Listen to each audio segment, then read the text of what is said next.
Welcome, today I'm showing how to unblock phone number into a Motorola Moto G72. First of all, open a phone application. Then in the top right corner we got 3 dots. Tap it and choose settings.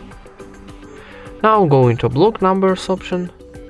And here we got 2 block numbers, so for unlocking, for example this last one, you click here on the right side to cross and confirm operation, tapping unblock one more time. And we got success message, so let's try again this number and click here on the right side to cross and confirm operation, tapping unblock one more time. And that's it. So easy. Alright, thank you for watching, leave thumbs up and subscribe to our channel.